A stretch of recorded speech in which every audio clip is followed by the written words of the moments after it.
எல்லா வானிலை மாற்றங்களுக்கும் பெஸ்டா இருக்கும் இந்த ரூபிலெக்ஸ் பெயிண்ட்ஸ். வர்ணம் பூசுவதற்கு மட்டுமல்ல, உங்கள் வீட்டை பாதுகாக்கவும் ரூபிலெக்ஸ் பெயிண்ட்ஸ். எஸ், வீடு, ஸ்கூல்ஸ், ஹோட்டல்ஸ், ஸ்டோர் ரூம் இங்கெல்லாம் பார்ட்டிஷன் வால் கட்டணும்னாலும் இப்போ பில்டிங் ஓனர்ஸோட first choice Renocon Rapid Wall Panels. Holidays-nale அது நம்ம GT Holidays தான். GT Holidays, South India's #1 travel brand. You know you are special when you're with GT Holidays. 1 metre to 40 metre தான் depth உள்ள போகணும் குவாரியில. மலைகளை வெட்டி எடுக்க முடியும். இவங்க சில இடத்துல 500-600 மீட்டர்லாம் உள்ள போய் எடுத்திருக்காங்க. பெரிய பாதாளமே வெட்டியிருக்காங்க. ஆமா, இப்போ அந்த சிறிபெரும்புதூர்ல ஒரு குவாரி நீங்க பார்த்தேன் டிவிலாம், 2000 அடி. அப்படின்னா எவ்வளவு பாம் பிளாஸ்ட் ஹெவியா பண்ணியிருக்கோம், எவ்வளவு நில அதிர்வுகள் ஏற்பட்டிருக்கு. சுற்றுச்சூழல் ஏதோ நெருக்கடி கொடுக்குறாரு டி.கே. பிரபு. அதாங்க, கடந்த ஆட்சியில் நெருக்கடி எதுவுமே இல்லை. சிவப்பு கம்பள வரவேற்பு குவாரி திருடனுக்கு ஸ்வீட் பாக்ஸ் போயிடுச்சு, கண்டுக்கல. இப்படி போய் நடைகள் குவாரிக்கு போறாரு, இன்ஸ்பெக்ஷன் பண்றாரு. தப்பான குவாரி மூடத்தானே செய்வாங்க. அப்ப நீங்க சிண்டிகேட் அமைச்சுக்கிட்டு தவறு சுட்டி காட்டினா சிண்டிகேட் அமைச்சுக்கிட்டு விலை உயர்த்தருக்கு நீங்க யாரு? 59 ஆண்டு திமுக திராவிட கட்சிகள் ஆண்டு இருக்கு. திமுக அண்ணாதுக்கு மாறி மாறி இந்த 51 ஆண்டு சுரங்க மாதிரி தின்னு வித்து கொளுத்து போயிட்டானுங்களே. அரசாங்கத்துக்கு பணத்தை கொடுத்து அமைச்சர் எல்லாத்தையும் அதிகாரி கரப்ட் பண்ணி இந்த குவாரி ஓனர் அத்தனை பேர்த்துமே கரப்டட் பர்சன் ஆக்கிட்டாங்க. புலிகரை சோதனை சாவடிக்கு நேரில் சென்று வாகனங்களை ஆய்வு வாகனத்தை மேலே ஏறி பார்க்குறேன். உண்மையாலுமே எனக்கு இது என்ன சொல்றேன்னு எனக்கு தெரியல. ஏன் எந்த மினிஸ்டரும் பார்க்கலையா? யார் செஞ்சாங்க சொல்லுங்க, யார் செஞ்சான்னு சொல்லுங்க. ஒரு அமைச்சர் இன்னைக்கு வரைக்கும் இந்த ஆட்சிக்கு முன்னாடி திமுக ஆட்சியில அதிமுக ஆட்சியில கனிமவளத்துறை அமைச்சர் ஏதாவது ஒரு குவாரிக்கு போனாருன்னு சொல்லுங்க, ப்ரூவ் பண்ண முடியுமா? குவாரி எங்க இருக்குன்னே தெரியாது. காரணம் மாதான பெட்டி வந்துருது அமைச்சர் ஆபீஸுக்கும் துறையுடைய அதிகாரிகளுக்கும், போக மாட்டாங்க. இப்ப அந்த கோரி ஓனர்ல சிண்டிகேட் அமைச்சு, ஓ எங்க கோரியை நீ மூடுறியா? கடந்த ஆட்சியில் நாங்க சொன்னதானே கேட்டாங்க. நாங்க பெட்டி கொடுத்தோம், ஸ்வீட் பாக்ஸ் கொடுத்தோம், வாங்கிக்கிட்டு கோரி பக்கமே வராம இருந்தாங்க. உங்களுக்கு இவ்வளவு துணிச்சல் வந்துருச்சு. அது இந்த இளைய வயதுல ஒரு பிரபுன்ற அமைச்சர் நடத்த கோரி நீ நிறுத்தி முடியா? நான் யாரு பார்க்கலான்னு சிண்டிகேட் அமைச்சுக்கிட்டு உடனடியா 3000க்கு ஒத்த ஜல்லி 4000 யூனிட், 4000க்கு ஒத்த எம்சாண்ட் 5000, 5000க்கு ஒத்த பைசாண்ட் 6000, ஒரு யூனிட்டுக்கு 1000 ரூபாய் ஏற்றி மக்கள் மீது சுமை சுமத்தினா இந்த ஆட்சி வந்தோடனே விலையேறிடுச்சு. முன்னாள் அமைச்சர் அனிதா ராதாகிருஷ்ணன் நினைக்கிறேன், அவர் சொல்றாரு, என்ன பாகிஸ்தான்ல இருக்கு கேரளாலாம், ஏன் போகக்கூடாதா லாரிகளை, ஏன் லாரியெல்லாம் தடுத்து நிறுத்திருக்கீங்க அப்படின்லாம் சொல்றாரு. அது என்ன, எதற்காக அப்படி ஒரு ஸ்டேட்மெண்ட் அவர் சொல்றாரு? எதனால என்ன பாதிப்பு ஏற்படுது? ஏன்னா லாரி உரிமையாளர் நீங்க தான் சொல்லணும், எதுக்காக அந்த லாரியை நிறுத்தினாங்க, ஏன் அவ்வளவு கோவப்பட்டாரு? அவர் ஒரு அமைச்சர், முன்னாள் அமைச்சர். உண்மையாலுமே அமைச்சருக்கு தகுதியே இல்லாத. காரணம் என்னன்னா, கேரளா ஸ்டேட்ல நீ போய் மலையை உடைக்க முடியாது, மணல் அள்ள முடியாது. காரணம் இயற்கை வளங்கள் பாது, மக்கள் மேல அக்கறை அரசாங்கம் செயல்படும். கனிம வளத்துறை அதிகாரிகள் அனைவருடைய வீடுகளை ஒரே நாளில் ரைடு பண்ணீங்கன்னா தமிழ்நாட்டுடைய ஒரு வருடத்துக்கான பட்ஜெட் ஃப்ரீ பட்ஜெட், என்ன வரியெல்லா பட்ஜெட் போடலாம். ஒரு கனிம வளத்துறையில் ஒர்க் பண்ணுறாங்களா அதிகாரிகள், அவங்களுடைய இப்போ ஏடி டிடி ஜேடி இந்த மாதிரி இந்த அதிகாரிகள் வீடுகள், அதுக்கு பொறுப்பு வைத்த அமைச்சர்கள் துறையினுடைய செயலாளர்லாம் ஒரே நாளில் ஒட்டுமொத்த ஒரே டைமில் ரைடு அடிக்கணும். அடிச்சிங்கன்னா தமிழ்நாட்டினுடைய பட்ஜெட் ஆண்டுக்கு போடுற பட்ஜெட்டை வரியில்லா பட்ஜெட்டாக போடணும். ஆதம் தமிழர்களுக்கு வணக்கம். பல்வேறு துறைகளில் ஆக சிறந்த ஆளுமைகளை சந்தித்து நாம் நேர்காணல் எடுத்து வருகிறோம். அந்த வகையில் மீண்டும் நம்மோடு இணைந்திருக்கிறார் தமிழ்நாடு லாரி உரிமையாளர்கள் சம்மேளனத்தின் நிறுவன தலைவர் திரு செல்ல ராசாமணி அவர்கள். அவரிடம் கேட்பதற்கு நிறைய இருக்கின்ற வாரங்களோடமே கேட்போம். வணக்கம் செல்ல ராசாமணி அண்ணன். வணக்கம் ஆதேஷ், எப்படி இருக்கீங்க? நலம். கனிம வளத்துறையை பொறுத்தவரையில கடந்த காலங்களில் கிட்டத்தட்ட உங்களுடைய எக்ஸ்பீரியன்ஸ்ல நீண்ட காலமா நீங்க இந்த தொழில் பண்ணிட்டு இருக்கீங்க. லாரி உரிமையாளர்களா நிறைய, அதாவது கனிம வள பொருட்கள் அத்தனையும் கொண்டு போய் சேர்க்கிறீங்க. அரசு சொல்ற லிமிட்ல நீங்க பண்ணிட்டு இருக்கீங்க. இப்போ என்ன நடந்துட்டு இருக்கு இந்த ஒரு மாசமா? டு பி ஃப்ராங்க், ஓப்பனாக பேசினா உண்மையாலுமே இட் இஸ் அ பொலிட்டிக்கல் மிராக்கல்னு சொல்லணும். ஒரு ஆட்சி பொறுப்பேற்று ஒரு மாத காலத்தில் அனைவரும் புதிய அனுபவம் இல்லாதவர்கள், அரசியலுக்கே வராதவர்கள் முதலாக தேர்தல் நின்று வெற்றி பெற்று அமைச்சர்கள் ஆகியிருக்காங்க. அதுவும் குறிப்பாக கனிம மற்றும் சுரங்கத்துறை அமைச்சர் மாண்புமிகு டி.கே. பிரபுகள் இந்த ஒரு மாத காலத்தில் இதுவரை தமிழக வரலாற்றில் எந்த ஒரு அமைச்சரும் செய்யாத சாதனையை நிகழ்த்தியுள்ளார். என்னென்னா, அமைச்சருக்கெல்லாம் இலாக்கா, அவர் சிஎம் பொறுப்பேற்று ஒரு வாரம் கழிச்சா மற்ற அமைச்சருக்கெல்லாம் இலாக்கா ஒதுக்குறாங்க. குறிப்பாக சொல்லப்போனால் 20 நாள் தான் உங்களுக்கு கேப். இந்த டைமில் மதுரை, தென்காசி, கிருஷ்ணகிரி, விருதுநகர் ஒரு 6-7 மாவட்டத்தில் எங்கள் மாதிரி லாரி உரிமையாளர்கள் சமூக ஆர்வலெல்லாம் வச்ச கோரிக்கையை கனிமங்கள் கணக்கில்லா கனிமங்கள் கடந்த ஆட்சியில் கொள்ளை போய்விட்டது. ஆண்டுக்கு சுமார் 50,000 கோடிக்கு மேல் வருவாய் இழப்பு இருக்கிறாங்க. இந்த கோரிக்கையெல்லாம் முறைப்படுத்தணும், ஆய்வு செய்து நடவடிக்கை எடுக்கணும் வேண்டுகோள் வச்சுருந்தோம். அதனை ஏற்று போர்க்கால அடிப்படையில் 20 நாட்களில் அனைத்து குவாரியில் பெரும்பாலும் இந்த 6-7 டிஸ்ட்ரிக்டில் முதற்கட்டமாக ஆய்வு மேற்கொண்டு விதிமுறைகள் கண்டறிந்து அளவுக்கு அதிகமாக வெட்டி எடுத்த கனிமங்கள், அதே மாதிரி அமைச்சரே சொல்கிறாரு சில குவாரிகள் உரிமம் முதிர்ச்சி அடைந்து அதற்கு மேல் 3 ஆண்டுகள் புதுப்பிக்காமலாம் ஓடிட்டு இருக்கு. இந்த குவாரியில் முதல் கட்டமாக 67 குவாரிகள் தற்காலிகமாக மூடுறதுக்கு உத்தரவு வச்சிருக்காரு. அது ஏன் தற்காலிக மூடல் கேட்டிங்களா? நிரந்தரமா என்ன அவங்களே ஒரு பர்மிஷன் அப்ரூவல் இல்லாமல் நடத்திருக்காங்க, நீங்கள் கேட்டிருக்கலாம்ல அவர்கிட்ட, ஏன் அதை வந்து தற்காலிகமாக மூடுறீங்க? அதாவது எப்படின்னா, நீங்கள் காவல் நிலையத்தில் புகார் கொடுக்க போனீங்கன்னா ஃபர்ஸ்ட் இன்ஃபர்மேஷன் ரிப்போர்ட், முதல் தகவல் எஃப்ஐஆர் எடுத்தோடனே முதல் தகவல் வரைக்கும் பதிவு பண்ணிட்டு குற்றம் கண்டிப்பாக அதில் நடந்திருக்குன்னு தெரிஞ்சால் தான் சார்ஜ் ஷீட் போடுவோம், கைது. அது மாதிரி முதற்கட்ட பார்த்தலாம் ஆய்வில் அவருக்கு அமைச்சர் நாலேஜுக்கு தெரிய ஆவணங்கள் குவாரி போய் பார்வையிடுறார். இப்போ ஈஸி என்ன சொல்லுதுன்னா, என்விரான்மெண்ட் கிளியரன்ஸ் வந்து 30 to 40 மீட்டர் டெப்த்து போகணும். இவங்க வந்து சில குவாரியெல்லாம் 500 மீட்டர் டெப்த்லாம் போயிருக்காங்க. அது கண்ணால் பார்க்குறாரு. 30-40 டெப்த்துக்கு 30 மீட்டர் to 40 மீட்டர் தான் டெப்த் உள்ளே போகணும் குவாரியில், மலைகளை வெட்டி எடுக்க முடியும். இவங்க சில இடத்துல 500-600 மீட்டர்லாம் உள்ளே போய் எடுத்திருக்காங்க. பெரிய பாதாளமே வெட்டியிருக்காங்க. ஆமாம். இப்போ அந்த சிறிபெரும்புதூர்ல ஒரு குவாரி நீங்கள் பார்த்தேன் டிவிலாம், 2000 அடி. அப்படின்னா எவ்வளவு பாம்பு பிளாஸ்ட் ஹெவியாக பண்ணியிருக்கணும், எவ்வளோ நில அதிர்வுகள் ஏற்பட்டிருக்கும், சுற்றுச்சூழல். இது முதல் ஆய்வில் முகாந்திரம் இருக்குது, கண்டிப்பாக விதிமுறை மீறி இருக்கான்னு தெரிஞ்சுன்னு இடைக்காலமாக மூட சொல்லிட்டார். இனிமேல் தான் முறையான ஆய்வு பேப்பர் எல்லாம் பார்ப்பாரு. அது நிரந்தரமாக மூடுறதை ரத்து பண்ணுறது அப்படின்றது ப்ராசஸ் போகும். நாங்கள் என்ன அமைச்சர்கிட்ட இன்னைக்கு கூட வேண்டுகோள் வச்சுருக்கோம். இன்னைக்கு மீட்டிங்கில் கனிமவளத்துறை மீட்டிங்கில் காலையில் குவாரி ஓனர்ஸ் மீட்டிங் வச்சுருந்தார், கல்குவாரி கிரஷர் உரிமையாளர். அதன் பிறகு எங்களுடைய மணல் லாரி கனிம வளங்களை எடுத்து சொல்ல லாரி உரிமையாளர்கள், அதுக்கு பிறகு இப்போ பிரிக்ஸு சூளை உரிமையாளரோட மீட்டிங் நடக்குது. நாங்கள் வந்துட்டோம். எங்களுடைய மீட்டிங்கில் நான் பேசுகிறப்ப கூட என்ன கோரிக்கை வச்சேன்னா, அமைச்சரை பாராட்டினேன், மிகச்சிறப்பாக செயல்படுறாரு. 67 கோரி தற்காலிகமாக மூடி இருக்கீங்க, ஆனால் அது மட்டும் போதாது. லட்சக்கணக்கான டன் கற்களை வெட்டி முறைகேடாக எடுத்து விற்பனை செய்துள்ளார்கள். அரசனுடைய கனிமங்கள் சூறையிடப்பட்டுள்ளது. அதனால் குற்றவியல் வழக்கு பதிவு செய்து சம்பந்தப்பட்ட குவாரி உரிமையாளர் மீது வழக்கு பதிவு செய்து கைது செய்து நடவடிக்கை எடுக்கும்னு சொல்லியிருக்கோம். பரிசீலித்து நடவடிக்கை எடுக்கும் உறுதி சொல்லியிருக்கோம். இல்லை, இது வந்து ஒரு அக்கறையின் பால், அதாவது இந்த மண் நல்லா இருக்கணும், இந்த நாடு நல்லா இருக்கணுன்ற அக்கறையின் பால் சொல்கிறீங்க. ஆனால் இதையெல்லாம் உடைச்சி ஏற்றுறதே உங்கள் வண்டிகளில் தானே ஏற்றுறாங்க, உங்கள் ஆட்கள் தானே இதை ஏற்றிட்டு மற்ற மாநிலங்களுக்கு கொண்டு போகிறாங்க. நாங்கள் ஒன்லி டிரான்ஸ்போர்ட்டர்ஸ், அதாவது கன்சியூமருக்கும் குவாரி உரிமையாளருக்கும் அரசுக்கும் ஒரு பாலமாக இருக்கும். எங்களுடைய லைவ்லிஹுட், நாங்கள் என்ன போய் பணம் கொடுத்து வாங்கிட்டு போகிறோம், கொண்டு விற்கிறோம். கோரியை ஆய்வு பண்ணி, இன்னும் சொல்லப்போனால் ஒரு சமூக அக்கறை எங்களுக்கு இருக்காட்டி தான் இந்த ஊழலாம் நடைபெறுது அப்படின்னு போராட்டங்கள் நடத்துகிறோம். ஆக்சுவலாக எங்களுக்கு போராட்டம் பண்ண வேண்டிய அவசியம், எங்களுக்கு லோடு போட்டால் போதும். அவன் எவ்வளோ ஆளாக எடுத்தானே அதை கண்காணிக்கிறதா அரசு மக்கள் பிரதிநிதி அமைச்சர் இருக்காங்க, துறையினுடைய ரீதியாக இயங்குது. இருந்தாலும் நாங்கள் மட்டும் பிழைத்தாலும் இயற்கை வளங்கள் பாதுகாக்கப்படுன்ற இதில் தான் லாரி உரிமையாளர் போராட்டம் நடத்தி அரசின் கவனத்தை கொண்டு சொல்கிறோம். அதுக்காக நாங்கள் போய் என்ன பண்ண முடியும்? பணம் கொடுக்குறோம், லோடு வாங்கிட்டு போகிறோம். எங்களுக்கு என்ன பண்ணுறான்? முறைகேடாக டிரான்சிட் பாஸ், அதாவது எப்படின்னா ஜிஎஸ்டி பில் கொடுக்குறான். டிரான்சிட் பாஸ்ன்றது நடைச்சீட்டு, ஜிஎஸ்டி பில்லுன்றது கனிமத்தை விலைக்கு வாங்கினதுக்கான ரெசிப்ட். நடைச்சீட்டுன்றது லாரியில் எடுத்துக்கிட்டு போகிறது டிரான்சிட் பாஸ். அது முறையாக கொடுக்கறது இல்லை கடந்த ஆட்சியில். எப்படின்னா ஒரு நடைச்சீட்டு கொடுத்து 4 நடை அதிலேயே ஓட்ட சொல்கிறோம்.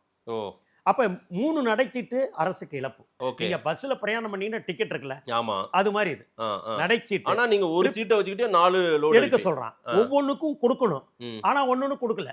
இதெல்லாம் கடந்த ஆட்சியில் நடந்தது முறைகேடுகள். அமைச்சர் கவனத்தை கொண்டு சொன்னோம், கவனத்துடன் கேட்டார். கண்டிப்பாக இனி ஒவ்வொரு நடைக்கும் நடைச்சீட்டு டிரான்சிட் பாஸ் கொடுக்க நடவடிக்கை எடுக்கப்படும்.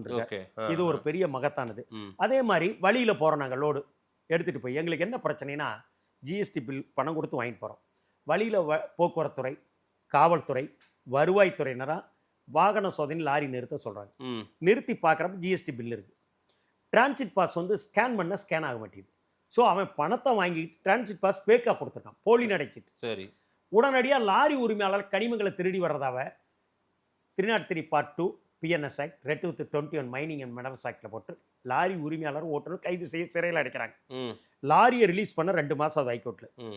லாரி கிட்டத்தட்ட 1 லட்ச ரூபா நாங்கள் டெபாசிட் கட்டணும். 1 மாசத்துக்கு பெயில் வந்து கண்டிஷன் பெயில் போடணும், கையெழுத்து போட போகணும் காவல். இதெல்லாம் பணத்தை கொடுத்து வாங்கிட்டு வந்து திருடனா சித்தரிக்கிறோம். ஆனா நாங்க என்ன சொல்றோம்னா, லாரியை செக் பண்றோம், ஜிஎஸ்டி பில் இருக்கு. ஸோ அப்போ நான் விலைக்கு வாங்கியிருக்கேன், இட் இஸ் நாட் தெப்ட். அப்போ இது எங்கிருந்து வந்தது?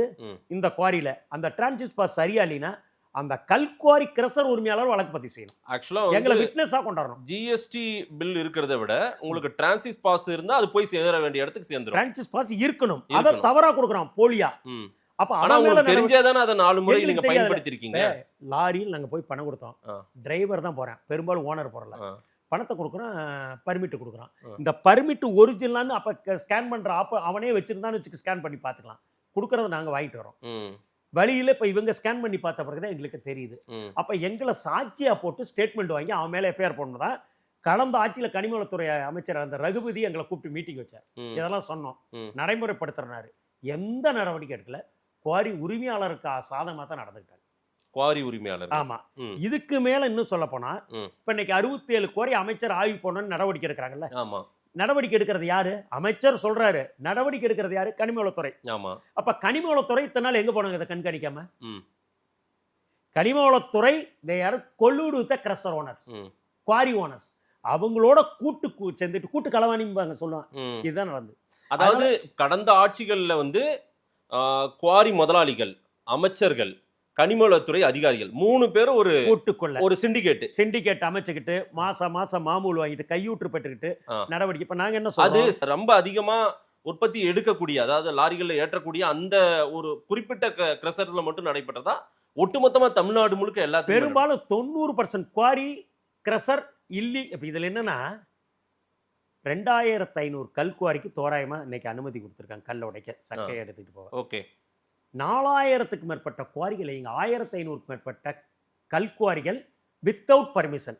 லீகல் ஒண்ணு, இல்லீகல். லீகலா ஒண்ணு ஓடுது, இல்லீகலா ஒண்ணு ஓடுது. இல்லங்க, இல்லீகலா ஓடுறத யார் கண்காணிச்சிருக்கணும்? கனிமவளத்துறை அதிகாரிகள் தான். இது வந்து ஒரு ரூமுக்குள்ள நடக்கிறதல்ல, வெடி வைக்கிறான், பரந்த ஏரியாவில் நடக்குது. எப்படிங்க அதிகாரிக்கு தெரியாம போகும்? அப்ப இது எல்லாமே அதிகாரி ஒத்துழைப்பட, மக்கள் அரசாங்கத்துல மக்கள் வரிப்பணத்துல சம்பளம் வாங்கிட்டு இயற்கை வளங்கள் கொள்ளை போவதற்கு உறுதுணையா இருந்த அனைத்து கனிமவளத்துறை அதிகாரிகள் மீது வழக்கு பதிவு செய்து நடவடிக்கை. இன்னைக்கு அதே அதிகாரிகள் தானே திரு பிரபு, அதே அதிகாரிகள். ஆட்சியாளர் சரியா இருந்தா அதிகாரி ஒழுங்கா இருப்பான். இன்னைக்கு நம்பிக்கை, அதாவது நான் எந்த கட்சி சார்ந்தவங்கள, மாண்புமிகு முதல்வர் விஜய் தேர்தல் அப்ப சொன்னதே ஊழலற்ற வெளிப்படைத்தன்மை நிர்வாகம். நான் 1 பைசா கூட பொதுமக்கள் பணத்தை தொடமாட்டேன்னார். அந்த நம்பிக்கை இந்த 1 மாசத்துல தெரியுது. காரணம் என்னன்னா, இன்னைக்கு அதிகாரிகளை கனிமவளத்துறை அதிகாரிகளை பம்பரமா சுத்துறாங்க. அதே மாதிரி நாங்க காலாகாலத்துக்கு ஓவர்லோடு தான் போடணும் லாரியில, எக்ஸஸ் லோடு போடக்கூடாது, அனுமதிக்கப்பட்ட அளவுக்கு மேல் வாகனங்களை ஏற்றக்கூடாதுன்னு துரைமுருகன் அமைச்சரா இருக்கும் சொன்னோம், ரகுபதிட்டு சொன்னோம். ஆனால் விலைவாசி ஏறி இருந்து ஓவர்லோடு தான் போட சொன்னாங்க எங்களை இன்சிஸ்ட் பண்ணி.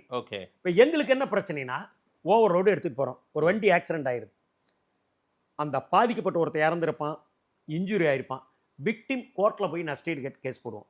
கோர்ட் என்ன சொல்லுதுன்னா, at the time of vehicle met an accident carrying overload, excess load, insurance company is not liable, the owner has to liable to pay the compensation to the victim. Insurance company பொறுப்பல்ல. அதிக பாரம் motor vehicle சட்டத்துக்கு எதிராக அதிக பாரம் எடுத்து வந்தால் lorry உரிமையாளரை நஷ்டீடு, பெரிய இழப்பு எங்களுக்கு. இன்சூரன்ஸ் போட்டிருந்தோம், அதனால நாங்க என்ன சொல்ற, கரெக்ட் லோடு போடுன்றோம்.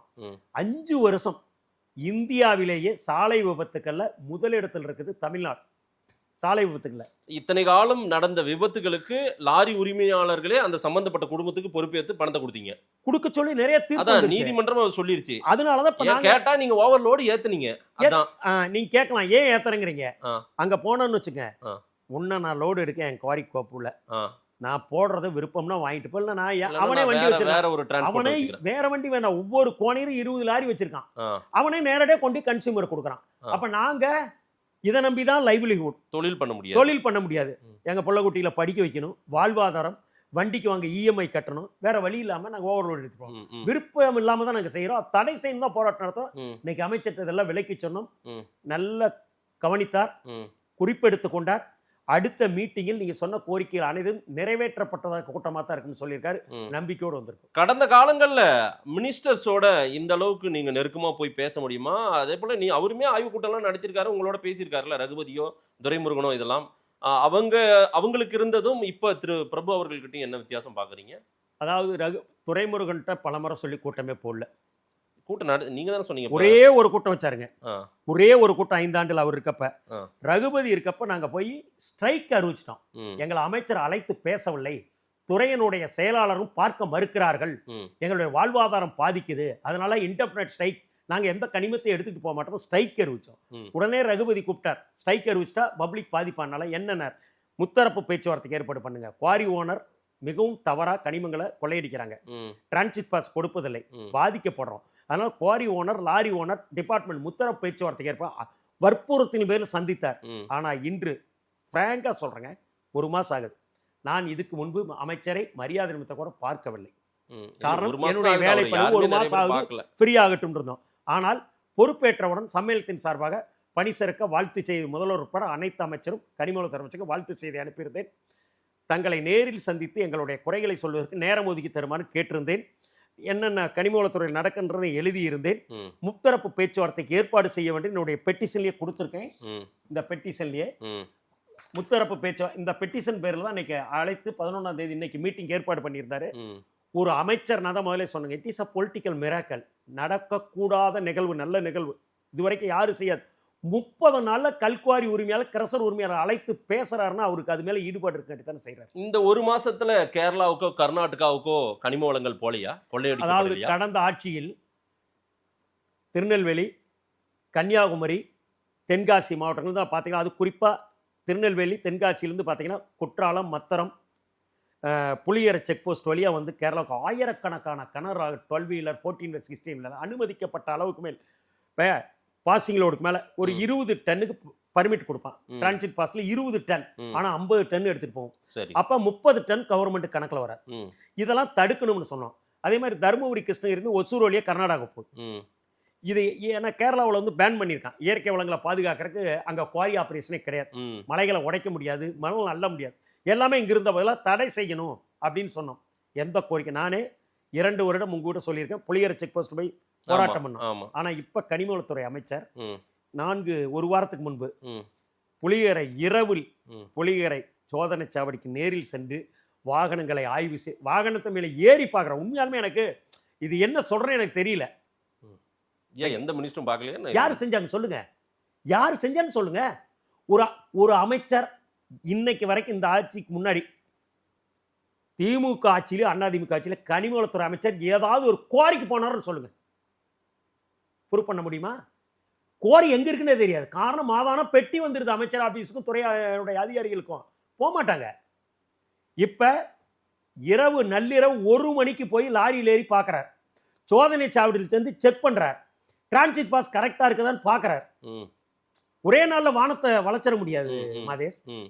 செயல்பாடுகள் நம்பிக்கை கண்டிப்பா கடந்த 2 ஆட்சிக்கு இந்த ஆட்சியில் குறிப்பாக கனிமவளத்துறை அமைச்சர் மிக சிறப்பாக செயல்படுகிறார். Okay okay. அதாவது இந்த முறை ஆற்று மணலும் அதுவும் வந்து மக்களுக்கு பயன்பாட்டுக்கு கொண்டு வர மாதிரி ஒரு முடிவெடுப்பதாக சொல்லிட்டு இருக்காங்க. அதுவும் நடைமுறைக்கு வந்தால் எப்படி இருக்கும் உங்களை போன்ற லாரி உரிமையாளர்களுக்கு? அதாவது மணலுக்கு மாற்று எம்சான் அன்றைய முதல்வர் மாண்பு எடப்பாடி பழனிசாமி அறிவிச்சு தான் 2017 மணல் குவாரிலாம் படிப்படியாக குறைச்சி எம்சான் இந்த மாதிரி கிரஷர்லாம் கொண்டு வந்தார். அதுக்கு முன்னே எம்சான் கிடையாது. அப்புறம் நாங்கள்லாம் மணல் வேணும்னு போராட்டம் பண்ணோம். திமுக ஆட்சி வந்தவரை மணல் குவாரி வந்தது. ஒரு வருஷம் ஓடிச்சு 2023. 12/9/2023 அன்னைக்கு தமிழகம் முழுவதும் நடைபெற்ற அரசு மணல் குவாரியில் அனுமதிக்கப்பட்ட அளவுக்கு மேல் முறைகேடா மணல் அள்ளி பலாயிரக்கணக்கான கோடி ரூபாய் வருவாய் அரசுக்கு இழப்பு ஏற்படுத்தியிருக்கான்னு இடி அமலாக்கத்துறை குவாரிகள்லாம் ஆய்வு செஞ்சது. பார்த்திருப்பீங்க நிறைய ஐஏஎஸ் ஆபீசர்ஸ். அந்த ஆய்வுல நிறைய முறைகேடு இருக்குன்னு வழக்கு குவாரி உரிமையாளர் மீது ஒரு ஐஏஎஸ் ஆபீசர் 5 பேருக்கு மேல கூட டிஸ்ட்ரிக்ட் கலெக்டர் வழக்கு போட்டு என்கொயரிக்கெல்லாம் போனாங்க. அதன் பிறகு படிப்படியா குவாரி புறமே நிறுத்திட்டாங்க. இந்த 2 வருஷத்துல டிஎம்கே பேர்ல குவாரியே மணல் குவாரிகள் நாங்கள் பலகட்ட அறவழி போராட்டங்கள் மனு கொடுத்து பார்த்தோம், எவ்வளவு செவிசாய்க்கவில்லை. இப்போ வரைக்கும் நாங்கள் என்ன சொல்றோம்னா, மணல் குவாரியில் முறைகேடு நடந்து அது ஒரு பக்கம் ஈடி விசாரிக்குது போகுது. எந்த இடத்திலும் மணல் குவாரி மீண்டும் துவங்கக்கூடாது அப்படின்னு எங்கேயுமே ஸ்டே கிடையாது. மணல் குவாரி துவங்கக்கூடாதுன்னு எங்கேயுமே எந்த கோர்ட்டுமே உத்தரவு பிறப்பிக்கப்படவில்லை. அப்ப மணல் குவாரி நடத்தலாம். நாங்க ஏன் கேட்கறோம்னா, மணல் குவாரின்றது அனுமதிக்கப்பட்ட அன்னைக்கு அமைச்சர் கூட தான் சொன்னோம், 1 மீட்டர் டெப்த் ஆகலாம். அதை யார் கண்காணிக்கணும்? பொதுப்பணித்துறை, நீர்வள ஆதாரத்துறை. அதுக்கு தானே சம்பளம் கொடுவாங்க ஏஇக்கலாம். அவங்க கடந்த ஆட்சியில் அதை கண்காணிக்கிறதுனால தான் அளவுக்கு அதிகமாக ஒன்றாலும் இந்த பிரச்சனைகள் ஏற்பட்டது. 1 மீட்டர் டெப்த்ன்றது 3 அடி ஆழம். அப்படி அல்றப்ப ஒரு மழை காலத்துல மீண்டும் வெள்ளம் வர்றப்ப அந்த இடத்துல மீண்டும் மணல் டெபாசிட் ஆயிடும். இதனால எந்த சுற்றுச்சூழலும் பாதிக்காது. ஆனா மரங்களை வெட்டி காடுகளை அழித்து மலைகளை உடைத்து 1000 மீட்டர் டெப்த்துக்கு நீங்க வெடிச்சு கற்களை வெட்டி எடுக்கிறீங்கன்னா இதுதான் சுற்றுச்சூழலை பாதிக்கும். அதனால எம்சாண்டை மொத்தமே தடை செய்யணும். தடை செஞ்சுட்டு மீண்டும் மணலை கொண்டு வரணும். மணல் இந்த ஆட்சியில கொண்டு வர போறதா ஒரு செய்திகள் வருது. நாங்க கோரிக்கை வச்சிருக்கோம். இன்னைக்கு கூட அமைச்சர் என்ன சொன்னா, ஆற்று மணல் விருப்பமா இருக்காரா? ஆற்று மணல் கொண்டுட்டு வர சொல்லி கோரிக்கை வச்சோம். கேட்டாரு. அதுக்கு இன்னும் சில ஐடியாக்கள் சொன்னோம். தமிழ்நாட்டில் பார்த்தீங்கன்னா மேட்டூர் டேம் மாதிரி ஒரு 30 டேம் இருக்கு, நீர்த்தேக்க அணைகள். மேட்டூர் டேம் கட்டின காலத்துல இது வரைக்கும் தூர்வாரப்படலை. ஓகே. அப்ப தூர்வாராதனால என்ன, மேட்டூருடைய அணைமட்டம் 120 அடி. தூர்வாரைன்னு ஒரு 5 அடி நீர்மட்டம் உயர்த்தலாம்.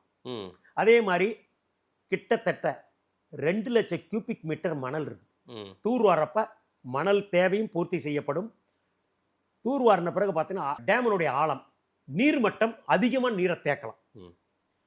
அரசுக்கும் வருவாய், மணல் தட்டுப்பாடு போயிடும், நீர் தேக்க கொள்ளளவும் அதிகரிக்கும். அதனால் டேமில் மணல் எடுக்கலாம். 2013 உச்சநீதிமன்றத்தில் பிரைவேட் பட்டா ஓனர்லாம் போய் ஒரு கேஸ் போட்டாங்க. அதாவது ஆறுகளில் வெள்ளப்பெருக்கு அதிகமாக வர்றப்ப ஒரு 2 லட்சம் கன்னடியில் மேட்டூர் டேமில் திறந்து விட்றாங்கல்ல. அப்போ என்ன ஆகுனா கர்நாடகாவில் தண்ணி வர்றப்ப அந்த ஆற்றை ஒட்டி படுகைகளாக இருக்கும். அதில் போய் தண்ணி அடிக்கிறப்ப அந்த மணல் திட்டு தேங்கி இருக்கு மலை மாதிரி. அப்போ விவசாயிகளால் அந்த விவசாயம் பண்ண முடியாது, மணல் திட்டு அகற்றாம. அதை எடுத்தால் விவசாயம் பண்ணி பொழைச்சிக்கலாம், வாழ்வாதாரம் பாதுகாக்கப்படும், மணல் தேவையும் பூர்த்தியான. அதனால பட்டா தனியாருக்கு பட்டமான ஆற்று படுகையர்கள் உள்ள பட்டா நிலங்களில் உள்ள மணல் திட்டைகளை கண்டறிந்து அங்கே குவாரி துவங்கினா மணல் தேவையும் ஓரளவுக்கு நம்ம கொடுக்கலாம். ஆற்று மணல் முறைப்படுத்த முடியுமா அந்த மாதிரி? அதாவது எடுக்கிற அளவுன்றது அதெல்லாம் உங்களுடைய கட்டுப்பாட்டிலே வந்துருமா? லாரி உரிமையாளர் எங்களுக்கு ஒன்லி போய் நாங்கள் பணத்தை கொடுத்து வாங்கிட்டு போகிறோம். அது எல்லாமே பொது நீர்வள ஆதாரத்துறை, கனிம வளத்துறை தான். விற்பனை அவங்க. நாங்கள் என்ன சொன்னோம், போன முறை ஊழல் நடந்ததுக்கு ஒரு காரணம் என்ன, ஆத்திலிருந்து பொக்கலைன் வச்சு லாரியில் லோடு அள்ளி பண்ணும். அந்த லாரியில இருந்து வெளியில கொண்டாந்து ஒரு 10 மீட்டர் பாஞ்சு ஒரு யார்டு வச்சிருப்பாங்க, கவர்மெண்ட் சாண்ட்ஸ் டிப்போ. அதுல வச்சுதான் விற்பனை செய்வாங்க. அப்ப அந்த டிரான்ஸ்போர்ட்டிங் லோடிங் அங்க ஆத்துல லோடு பண்ணி பொக்கலைன் மூலம் லாரியில கொண்டாடுங்களே, லோடிங் அண்ட் டிரான்ஸ்போர்ட் கார்டு தனிநபர் கொடுத்தனால தான் ஊழல். அதுக்கு கொடுக்காம அது பிடபிள்யூடியே செய்ய சொல்றோம். நீர்வள ஆதாரத்துறையை நேரடியா செஞ்சீங்கன்னா எந்த ஊழல் நடக்காது. ஆன்லைன் இணையதள பதிவு மூலம் மணல் வழங்கினா முறைகேடு நடக்காதுன்னு சொல்லியிருக்கோம். அதே மாதிரி இன்னைக்கு மணல் குவாரி இல்லாதனாலதான் அமைச்சர் போய் ஒரு நல்ல எண்ணத்துல குவாரி மீது இயற்கை வளங்களை பாதுகாக்கணும்னு மக்களால் தேர்ந்தெடுக்கப்பட்ட அரசு மக்களை தான் ஃபர்ஸ்ட் பார்க்கணும். குவாரி இயற்கை வளங்களை பாதுகாக்கிறதுக்கு கனிமம் மற்றும் சுரங்கத்துறை அமைச்சகம் இருக்கு. அமைச்சர் போய் ஆய்வு பண்ணி முறைகேடை கண்டறிஞ்சு தற்காலிகமா நிறுத்தி வச்சிருக்காரு, மூடி. இப்ப அந்த குவாரி ஓனர்லாம் சிண்டிகேட் அமைச்சிட்டு, ஓ எங்க குவாரியை நீ மூடுறியா, கடந்த ஆட்சியில் நாங்க சொன்னதானே கேட்டாங்க, நாங்க பெட்டி கொடுத்தோம், ஸ்வீட் பாக்ஸ் கொடுத்தோம், வாங்கிக்கிட்டு குவாரி பக்கமே வராம இருந்தாங்க. உங்களுக்கு இவ்வளவு துணிச்சல் வந்துருச்சு. அது இந்த இளைய வயதுல ஒரு பிரபன்ற அமைச்சர் நடத்த குவாரி நீ நிறுத்தி முடியா, நான் யாரு பார்க்கலான்னு சிண்டிகேட் அமைச்சுக்கிட்டு உடனடியா 3000க்கு ஒத்த ஜல்லி 4000 யூனிட், 4000க்கு ஒத்த எம்சாண்ட் 5000, 5000க்கு ஒத்த பைசாண்ட் 6000, ஒரு யூனிட்டுக்கு 1000 ரூபாய் ஏற்றி மக்கள் மீது சுமை சுமத்தினா இந்த ஆட்சி வந்தோடனே விலையேறிடுச்சு. ஆட்சிக்கு ஒரு அபபெயர், நெருக்கடி ஏற்படுறதுக்கு இந்த 1ஆம் தேதியிலிருந்து இந்த வேலை செஞ்சிருக்காங்க. இதை வன்மையாக கண்டிக்கிறோம். ஏற்கனவே கண்டன அறிக்கை வெளியிட்டுள்ளோம்.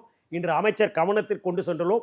அதே மாதிரி காலையில் நடந்த மீட்டிங்கில் அதை பேசியிருப்பாருன்னு. குவாரி முதலாளிகளால் தான் இந்த விளையாட்டுறதுக்கு காரணம். விளையாட்டு அவங்க தான் சிண்டிகேட். அவங்க 2-3 விஷயம் சொல்றாங்களே. ஒரு பக்கம் இந்த பெட்ரோல் டீசல் விலை உயர்வு, அதுவும் ஒரு காரணம், நாங்க இந்த விளையாட்டுறதுக்கு ஒரு காரணம் சொல்றாங்க. இன்னொன்னு, இந்த ஒரு மாசமா டி.கே. பிரபு, திரு விஜய் அவர்களுடைய அமைச்சரவை வந்த பிறகாக நிறைய நெருக்கடிகள் நிறைய இருக்குது. எங்களால் தொழில் செய்ய முடியல, எங்களை ஃப்ரீ ஹேண்ட் விடல, எங்களை தொழில் செய்ய விடாம இடையூறு கொடுக்குறாங்களே, அடிக்கடி ஆய்வுன்றாங்க. அதே போல எங்களுக்கு பழைய மாதிரி இல்ல, எங்களுடைய கைகள் கட்டப்படுது அப்படின்னு எல்லாம் சொல்றாங்க. ஆமா, அப்ப ஆய்வு பண்ற தவறா, ஆய்வு பண்ணி முறைகேடுகள் கண்டறிஞ்ச நடவடிக்கை எடுக்கிற தவறா? எனக்கு இல்ல, ஏதோ நெருக்கடி கொடுக்குறாரு டி.கே. பிரபுன்றாங்க. கடந்த ஆட்சியில நெருக்கடி எதுவுமே இல்ல. சிவப்பு கம்பள வரவேற்பு குவாரி திருடனுக்கு ஸ்வீட் பாக்ஸ் போயிடுச்சு, கண்டுக்கல. இப்படி போய் நடைகள் குவாரிக்கு போறாரு, இன்ஸ்பெக்ஷன் பண்றாரு, தப்பான குவாரி மூடத்தானே செய்வாங்க. அப்ப நீங்க சிண்டிகேட் அமைச்சுக்கிட்டு தவறு சுட்டி காட்டினா சிண்டிகேட் அமைச்சுக்கிட்டு விலை உயர்த்தருக்கு நீங்க யாரு?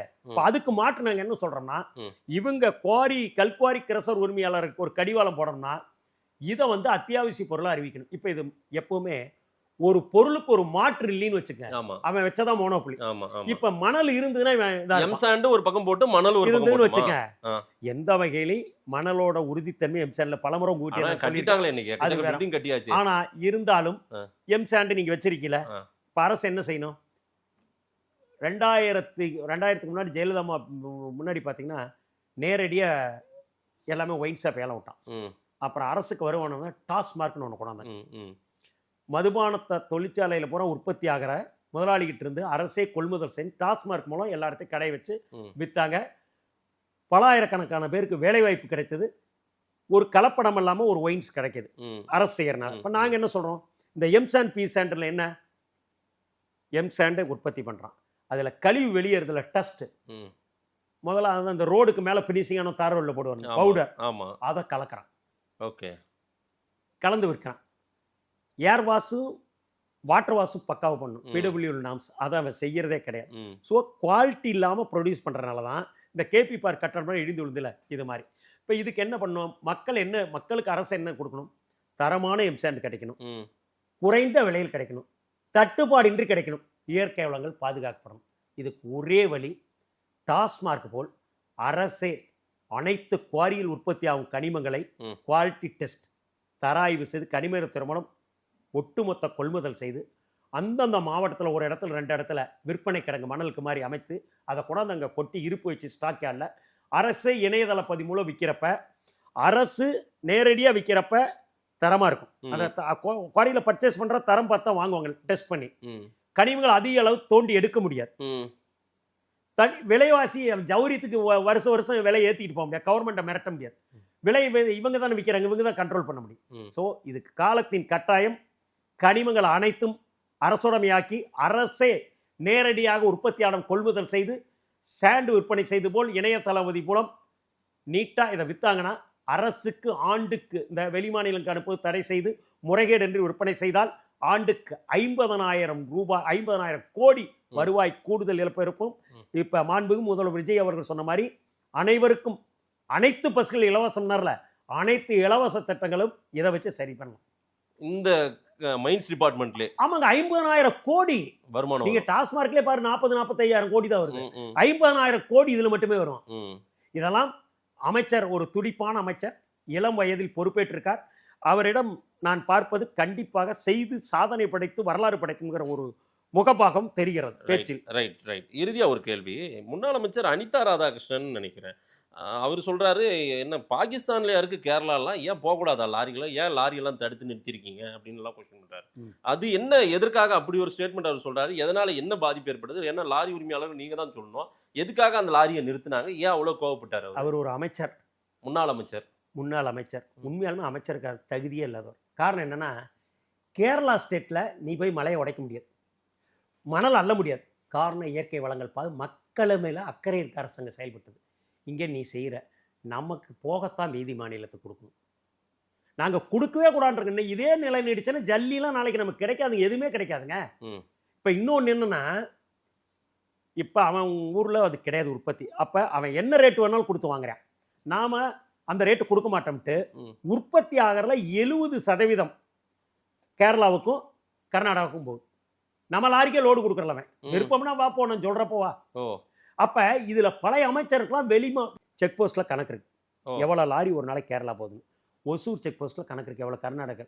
துறையினுடைய செயலாளர் இருந்து அனைவருக்கும் அமைச்சருக்கும் ஒரு நாளைக்கு எத்தனை லாரி போகுது, அதுக்கு உண்டான அமௌண்ட் பர்சன்டேஜ் ஃபிக்ஸ் பண்ணியிருக்காங்க. துறையை நிர்வகிக்கும் அதிகாரிகள் மூலம் அமைச்சருக்கு டெய்லி பணம் வந்துடும் கடந்த ஆட்சியில். அப்புறம் அவர் அதைத்தான் ஆதரிப்பாரு. அப்பனும் குருதுக்குள்ளின் வெளியில் வந்துட்டார் பத்தியா. இப்ப இது இவருக்கு தேவையில்லாத அவரது லாரி போதா. ஒரு முன்னாள் அமைச்சர் என்ன சொல்லணும், இதை தடுக்கணும்னு சொல்லணும், நியாயம்னு சொல்லணும். ஏன் பாகிஸ்தான் இருக்கா போனா எனக்கு பைத்தியாரத்தனமா பேசுற ஒரு அமைச்சர், முன்னாள் அமைச்சர், எனக்கு ஒண்ணுமே புரியலையே.